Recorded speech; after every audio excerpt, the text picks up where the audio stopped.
¿cómo están? El presidente de Rusia, Vladimir Putin, estuvo mediados de semana pasada en las Islas Kuriles y esto bastó para generar toda una tensión en Japón. Hoy en el mapa de Telesur vamos a analizar a quién le interesa realmente revivir esta disputa geopolítica y cuál es el propósito. Pónganse cómodos. Así iniciamos.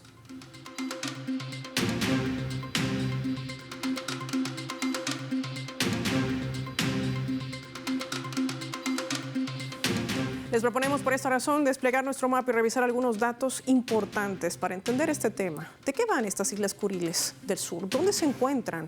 ¿Y qué genera esta disputa geopolítica? Vamos para ello a desplegar nuestro mapa mundi. Lo tenemos ahí en pantalla. Para poder identificar, ahí lo vemos, gracias. De color azul a Rusia. Las Islas Kuriles del sur son Shikotan, Iturup, Kunashir y Aobami. Tienen una longitud total de aproximadamente 1.200 kilómetros, con una superficie de 10.5 mil kilómetros cuadrados. Forman una cadena volcánica, lo aprecian ahí en nuestro mapa, de 56 islas que se extienden entre la península de Kamchatka de Rusia y la isla de Hokkaido en Japón. Identificado también en nuestro mapa, lo ven allí, de color rojo. Moscú, la capital rusa, administra este archipiélago como parte de la provincia de Sajalín, donde viven aproximadamente 20.000 personas. El país mantiene el control de las Islas Kuriles desde 1945.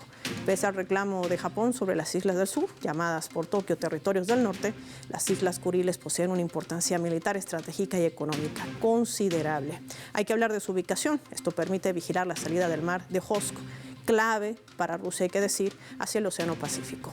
La economía local se basa casi exclusivamente en la pesca y en la industria pesquera. El subsuelo Kuril reserva metales no ferrosos, mercurio, gas natural y petróleo. En Iturup se encuentra el mayor yacimiento mundial de renio, un metal raro que se utiliza en la fabricación de dispositivos electrónicos. Ahí lo tienen, ahí lo hemos identificado al renio. Hay que decir que esto también está atrayendo gran interés de varias empresas, de inversores extranjeros, y el acceso sobre todo a este archipiélago requiere un permiso especial emitido por el gobierno ruso. Los visitantes deben presentar un visado y deben cumplir además normas de frontera establecida. Pero, ¿qué ha desencadenado en este reclamo nuevamente por Japón? Hoy lo vamos a analizar con nuestros invitados.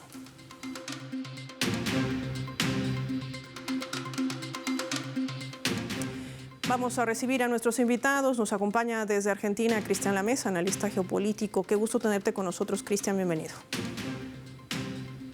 El placer es mío, Paola, estar nuevamente con vos. Gracias por atender nuestro llamado. También desde Argentina sumamos al análisis a Hernando Kleimans, especialista en temas sobre Rusia. Hernando, qué placer tenerte una vez más en el programa. Bienvenido. Hola, Paola, buenos días. Gracias a ambos. Vamos a iniciar con el análisis. Cristian, la reciente visita del presidente Vladimir Putin a las Islas Kuriles bastó para desencadenar o reavivar este tema que además no es nuevo, pero que se había entablado algún acercamiento, si vale el término, o diálogo, sin vulnerar la soberanía sobre estas islas que recaen sobre todo hacia el gobierno de la Federación Rusa. Pero ¿a quién realmente le interesa revivir este conflicto geopolítico?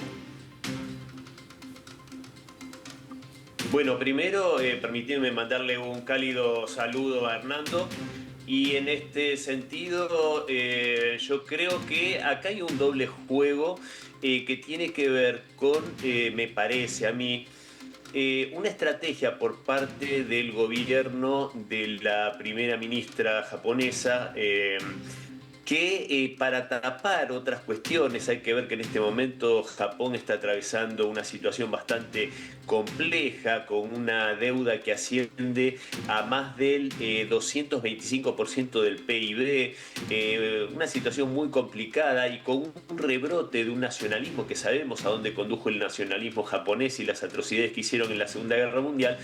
Entonces yo creo que en este sentido tiene que ver con algo más hacia el mercado interno por parte de Takaichi, de esta primera ministra, y también de hacerle un guiño y una muestra de lo bien dispuestos que están como dignos vasallos a partir de 1945 a hacerle el juego a este occidente colectivo en relación a esta rusofobia. Y plantear esto que, hay que decirlo también, es un reclamo unilateral por parte de Japón, ya que no hay ninguna disputa en este sentido territorial, porque el territorio que se está mencionando, estas islas, son parte de la soberanía de la Unión Soviética desde 1945 y de la Federación Rusa como su heredera, de forma legítima, y esto está legitimado por las Naciones Unidas porque fue territorio conquistado después, o sea, durante la Segunda Guerra Mundial, en lo que fue la operación Tormenta de Agosto, en 1945, justamente en agosto. Más de apelar a la memoria histórica, que es muy importante para poder entender sobre todo el impacto del análisis y el interés que hoy recae justamente sobre esta temática. Profundicemos un poco más. Hernando Kleimans, Japón se sumaba ya el año 2022 a las mal llamadas sanciones, estas medidas coercitivas unilaterales que implementa Estados Unidos, Europa, para tratar de aislar a Rusia por el despliegue de su operación militar especial. Esto ha minado este diálogo, un acercamiento, un relacionamiento que siempre ha tratado, pese a esta situación que nos explicaba Cristian, pues de mantener la Federación Rusa con Japón. ¿Qué está pasando? A ver, hay varias cosas. Antes que nada, gracias Cristian y retribuyo el saludo. Veamos. En primer lugar, la posición de Japón, como bien lo decía Cristian, es una situación compleja, más ahora. Conviene recordar que Japón depende en una enorme proporción de la energía que se le provee a través del estrecho de Hormuz. Esto en primer lugar. En segundo lugar, conviene recordar también que antes de la operación militar especial, Japón tenía con Rusia, con la Federación Rusa, tenía una relación bastante mejorada, gracias también a la gestión del fallecido primer ministro Abe, que era una gestión que estaba encaminada básicamente a mejorar muchísimo las relaciones económicas, a punto tal que a grandes empresas japonesas participaban en la exploración petrolera en la isla de Sajalín, el famoso proyecto Sajalín 2, del cual después se retiraron absurdamente, como hicieron las empresas europeas. Lo mismo hizo Japón, absolutamente sin ninguna necesidad, se retiró del proyecto de Sajalín 2 y se quedó sin petróleo. Sí, el único petróleo que tiene es el que le provee o le proveía el estrecho de Hormuz. Por lo tanto, el reclamo actual, así absolutamente sobrecargado, sobre las Islas Kuriles, tiene también como trasfondo la necesidad de recuperar de alguna manera alguna fuente de energía que no dependa tanto de estas contingencias internacionales. Ahora bien, estas Islas Kuriles forman parte del convenio general que se hizo tras la derrota del Japón imperial, y está absolutamente certificada por Naciones Unidas. O sea, no es que Rusia conquistó este territorio, no es que Rusia se apoderó de este territorio ilegalmente, como por ejemplo las Islas Malvinas con Inglaterra, sino que ha sido producto de la victoria sobre el Japón imperial, y en este caso la participación en ese momento soviética en esa guerra fue fundamental. La derrota del ejército de Kwantung, que era el ejército japonés en territorio chino, con 2 millones de soldados, fue el detonante, el real catalizador de la derrota japonesa.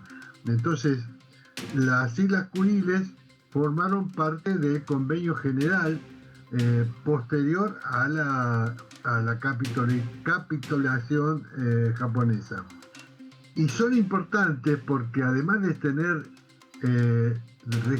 digamos, la clave de la salida rusa hacia el Pacífico, la puerta, digamos, del Mar de Ajot, por ejemplo, y obviamente de las bases rusas en el Pacífico.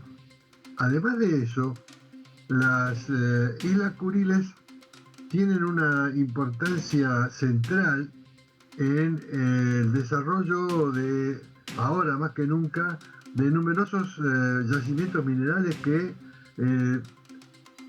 vienen desde Sajalín, o sea, desde las islas que están hacia el norte, vienen desde Sajalín y se continúan en las Kuriles. Además de esto, como si esto fuera poco, la posesión de las Islas Kuriles permite una contraposición respecto del poderío naval ruso. No nos olvidemos que la flota del Pacífico de Rusia es una de las flotas más fuertes del mundo. Y hace muy poquito tiempo, el presidente Vladimir Putin participó de unas maniobras especiales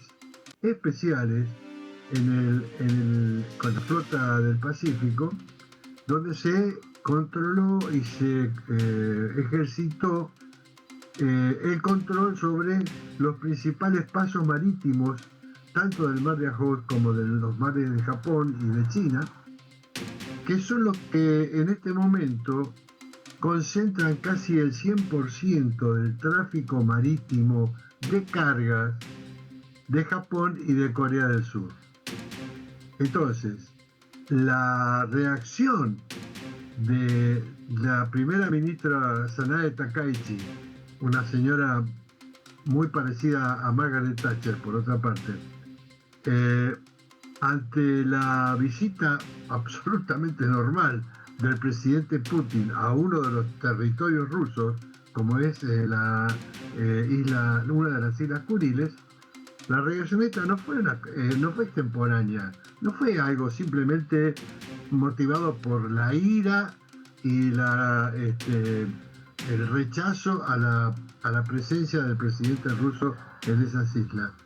Ha sido realmente instalar de nuevo en el Japón, sobre todo en la política interna japonesa, que es muy complicada, como bien lo decía Cristian, colocar una consigna que bien puede ser tomada como el resurgimiento de una política nacionalista que se suponía que estaba absolutamente liquidada. No nos olvidemos que en este momento en Japón se discute primero la restauración de las Fuerzas Armadas japonesas, que por esa misma resolución de Naciones Unidas había sido liquidada en el 45, y además el rechazo, la renuncia a la política antinuclear japonesa, que desde Hiroshima y Nagasaki disponía que Japón jamás iba a tener armamento atómico. Estos dos puntos están ahora en discusión en Japón. Entonces, se trata de algo, primero, que no tiene mucho que ver con la visita normal y formal de Putin a una de las islas, y segundo, tampoco tiene mucho que ver con la solidaridad con el bloque euroatlántico ante el conflicto en Ucrania. Es una posición sin ninguna duda tomada en función de las necesidades internas, tanto políticas como económicas. Y por eso la declaración de la Cancillería rusa respecto a esta posición japonesa es terminante y dura. No hay absolutamente nada que discutir, absolutamente nada que poner sobre la mesa.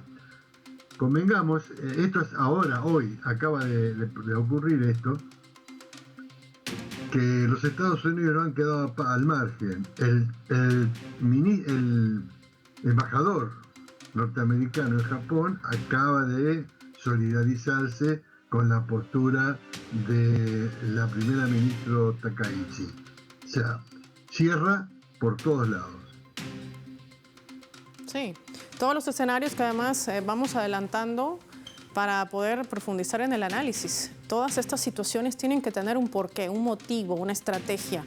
De esto vamos a profundizar al regreso de la pausa. Le pido a Cristian y también a Hernando Kleimans que se mantengan en línea con nosotros, seamos precisos, concisos en nuestro análisis, ya que no tenemos mucho tiempo tampoco para someterlo al análisis hoy en el mapa. Hagamos una pausa, les propongo a ambos, al igual que nuestros televidentes, no sin antes revisar y compartir nuestra escala.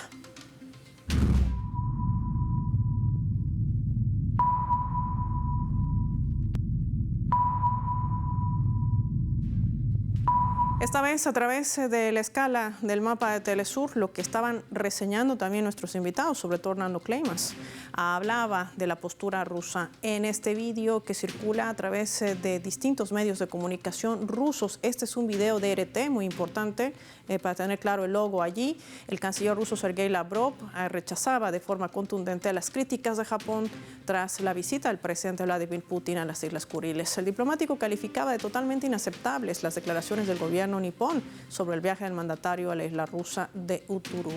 Veamos, marquemos una pausa y nosotros al regreso estaremos analizando a profundidad estos escenarios. Ya saben que nuestros colegas japoneses, nuestros vecinos, por supuesto, han sobrepasado los límites de lo decente con sus declaraciones totalmente inaceptables de que el presidente de la Federación de Rusia no puede visitar cualquier parte del territorio de la Federación de Rusia. Por cierto, yo llevo siempre conmigo la Carta de las Naciones Unidas, constantemente, y como ven, ahora me ha venido muy bien.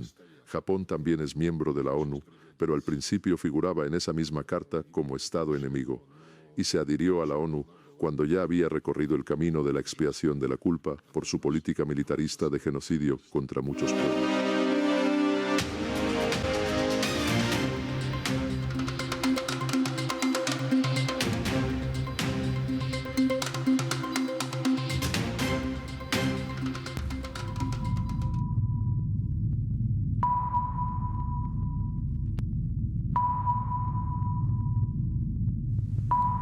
Vamos a sumar otro elemento también para el análisis a través de la fotografía. La que ven allí es justamente la primera ministra de Japón junto al presidente de los Estados Unidos, Donald Trump. Hay que decir que Estados Unidos constantemente intenta seguir influenciando su narrativa hacia Japón, sus relaciones, acelerando además un eje peligroso para esta región del Indo-Pacífico, una remilitarización y el fortalecimiento de sus servicios de inteligencia para contrarrestar, para contener a China y a Rusia, protegiendo sus rutas marítimas, distanciándose de su histórico pacifismo constitucional. A Washington esta alianza le permite delegar costos defensivos en el Indo-Pacífico y consolidar su hegemonía regional. Sin embargo, la alta dependencia energética, de lo que ya hablaba nuestro invitado en el primer bloque, pues mantiene a Japón en medio de esta encrucijada. Vamos a analizar este escenario.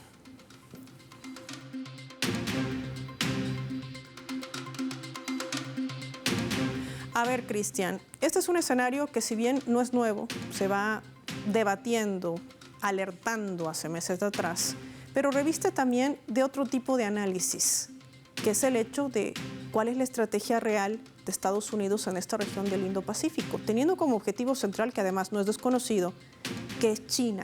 ¿Cómo le sirve Japón de plataforma para este objetivo? Ahí entramos en un terreno bastante interesante porque yo creo que Estados Unidos utiliza un poco a Japón como un factor de molestia. Hay que recordar que hace algunos meses atrás esta primera ministra belicista y totalmente absurda dijo que si China invadía Taiwán, Japón iba a responder a este hecho. metiéndose en algo que no le corresponde para nada. Y a eso mismo Donald Trump públicamente dijo que le recomendaba moderación y no hacer ese tipo de declaraciones, dejándola en una situación de ridículo prácticamente. Yo creo que en ese sentido, que obviamente considero que esta mujer, si bien es bastante desbocada, no creo que se hubiese lanzado a decir algo así sin el conocimiento de Donald Trump. Entonces yo creo que él está haciendo una jugada en ese sentido bastante particular. Y lo conecto con lo siguiente, hay que recordar la posición casi servil que tomó Donald Trump en su visita a China con ese famoso China is Beautiful. Hace pocas horas mandó prácticamente desactivar un ejercicio militar conjunto entre Estados Unidos y Corea del Sur, alegando que era algo muy costoso que se había agendado en la administración anterior y que aparte podía mandar un mensaje equívoco y confuso a su gran amigo Kim Jong-un. Entonces, en ese sentido, yo creo que Donald Trump está haciendo una jugada bastante ambigua, pero que a su vez tiene que ver con la posición de debilidad que tiene fácticamente hoy Estados Unidos. Y esta mujer, Takaichi, busca, obviamente, como lo dije en la primera intervención, sumar puntos ante un Japón muy débil en una situación complicada y que al mismo tiempo esa debilidad, hay que recordar que, como mencionaba Hernando, el primer ministro Abe, que tuvo una buena llegada con Rusia y con una mirada bastante coherente, fue asesinado por un terrorista japonés, ¿no? Uno de estos militaristas. Entonces estamos en una sociedad japonesa que está bastante, parece nostálgica. Hay que recordar que los japoneses veneran en un templo shintoísta en el centro de Tokio, el templo de Yasukuni, a muchos criminales de guerra, incluso de la unidad 731, que hicieron atrocidades inenarrables en China. 20 millones de muertos le costó a China la barbarie japonesa. Entonces, en ese sentido, yo creo que Japón está, y con esto cierro, está saliéndose de la vaina, como hacen los alemanes también, para rememorar viejos tiempos que en el fondo siguen añorando. Sí, Cristian, y sumado a esto, lo que tú reseñas, hay que sumar otro jugador también dentro del mapa. No puedo dejar pasar esto. Camboya. Recientemente el subsecretario de Defensa de Estados Unidos estuvo visitando este lugar. Además, porque quiere tener un flanco distinto en lo que es el Indo-Pacífico, hacia China del Sur, el mar de China Meridional. Es decir, hay toda una estrategia plasmada en medio de todo este escenario. No solamente se trata de una renuncia del pacifismo de Japón, no solamente se trata de rearmar, de militarizar, sino también de ejercer una presión inclusive en el propio territorio. Ya no estamos hablando de narrativas y no estamos hablando de estrategias que vienen desde la administración de Biden, sino de una materialización de todo un plan. ¿Qué decir sobre este punto?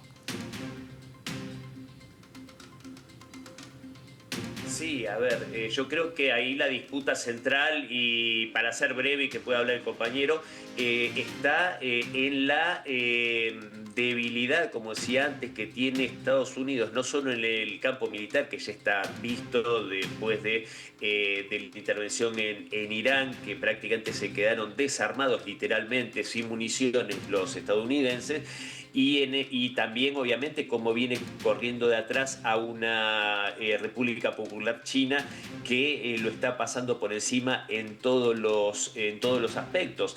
Entonces, en este sentido, yo creo que Donald Trump sinceramente está demostrando, para tratar de posicionar a Estados Unidos de una manera más conveniente, hasta ahora y específicamente este año, y desde la barbaridad que hizo justamente contra Venezuela el 3 de enero, está demostrando que su habilidad política está dejando mucho que desear y está actuando con bastante torpeza y muy alejado de lo que haría justamente realidad su lema de Make America Great Again.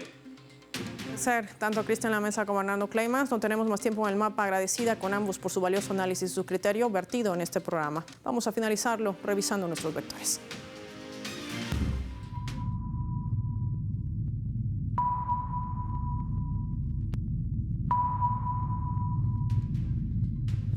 Nuestro radar en el mapa hoy nos refleja las tres claves sobre este tema: Rusia, Islas Kuriles del Sur. Hablemos de la jugada. Estados Unidos se involucra en esta disputa y toma partido a favor de Japón y no de Rusia, ya que sobre esta estrategia pasa su ambición por la región del Indo-Pacífico para intentar contener el ascenso y la influencia de China, que va desde lo comercial hasta lo tecnológico y militar. 2. Rearme. Para ello arrastra a Japón como su aliada en este plan, bajo el pretexto de una cooperación militar. Por eso ha orillado al país nipón a que se uniese a las sanciones estadounidenses contra Rusia, lo que quebró el año 2022 el diálogo, apostando a un escenario absolutamente peligroso, armamentístico, dejando de lado el pacifismo. 3. El Mar de Ojotsk, algo clave también aquí. Con una mirada geopolítica, no podemos perder de vista que Rusia sigue considerando este mar un área protegida clave para sus submarinos con misiles balísticos, y la Casa Blanca puede desplegar aún más su interés en esta zona, que además es circundante a las Islas Kuriles, y avivar así estas tensiones geopolíticas. Hay todo un plan trazado. El objetivo central no solamente es Rusia, sino también China. Soy Paola Pérez y nos vemos en otra edición del Mapa.